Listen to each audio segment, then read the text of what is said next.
What is up, everyone? It is Wyatt Trades here. We are breaking down another video in this series of Nothing to Profitable in 20 singular days, where now we're going to be learning about SMTs, also known as smart money technique divergence. One of the cleanest ways to read manipulation and real intent in the market.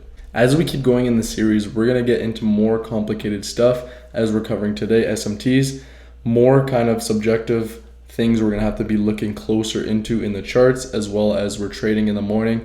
So make sure you guys are back testing these and going over these again and again to kind of refresh your memory. Now, what are SMTs? SMTs are when two correlated markets like the Nasdaq and S&P 500 are supposed to move together but don't.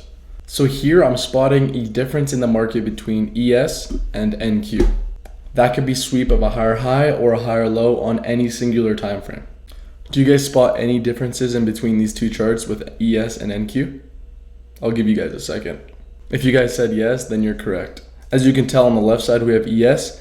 ES failed to come down to sweep this low, and NQ came down and taken out that low.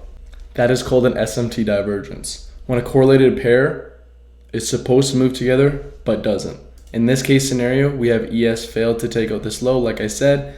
NQ took this low, taking out an area of liquidity, which means basically both are going to reverse now. We don't need to see ES come down to take this low because NQ already took this low. So now we have an SMT divergence. Now we're going to be looking for reversals off of that point. Think of it this way. If two marathon runners are supposed to finish the same race at the exact same time, but one slows down, then that means something is off. This is where we can start to pair our other concepts with this SMT for reversal. This is called a bullish SMT because we have it at the bottom of price. So one swept liquidity and the other one didn't sweep. This tells you that selling pressure is weakening, the move down might be manipulation, and price could be preparing to reverse the position upwards. Now for the opposite, we're going to be looking at a bearish SMT. As we can look on NQ, price failed to take out this high that we made on the daily time frame, failed to take out this high, so didn't. And then ES came up, swept this high, meaning we're going to be looking for a reversal off of it, creating a bearish SMT to the downside. So now all we do is we draw our bearish SMT line. Boom. As you can tell, ES line came up, NQ line came down. Now this is when we can start pairing the other concepts that we're learning in this series with this SMT. So once you see the SMT, now you can be scrolling down to the lower time frames. So on the 5 minute, 15 minute, 30 minute, looking for those for value gaps, and then looking for entry points on the lower time frames to target other draws on liquidity.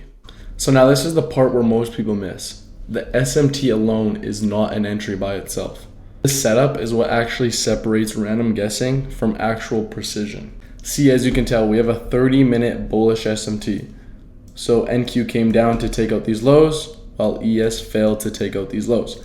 Now you're going to ask, what are we going to look for next? Well, if we go back into the videos of our bootcamp series, we are going to scroll down on the lower time frame and we're going to be looking for fair value gap entries. Now here's the exact entry points. We have that bullish SMT at the lows. Now we scroll down to the 5 minute time frame. We found that 5 minute inverse fair value gap. Now we're looking for an entry off of that 5 minute inverse fair value gap. You're going to ask, where are we going to target? Entry right here, and we're targeting other draws on liquidity that we targeted in the first video. So boom, boom, boom, and now our entry is going to look like that, while our take profit and stop loss is going to be a 1-to-1 risk reward ratio. So that SMT just perfectly paired up with that inverse fair value gap. Some common mistakes that new traders like to make are forcing SMTs where it doesn't exist, trading it without any confirmation or concepts, or ignoring higher time frame bias. So always you want to find the highest time frame SMT. You can work on the lowest time frames, but you want to be on the highest time frame. Same with for value gaps, draws on liquidity, or anything like that. You want to wait for the confirmation and enter off of your bias. All right, guys, that's going to conclude episode 4 of SMTs, of Nothing to Profitable in 20 singular days.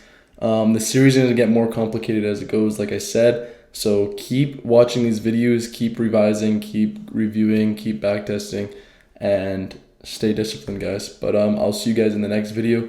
Peace out.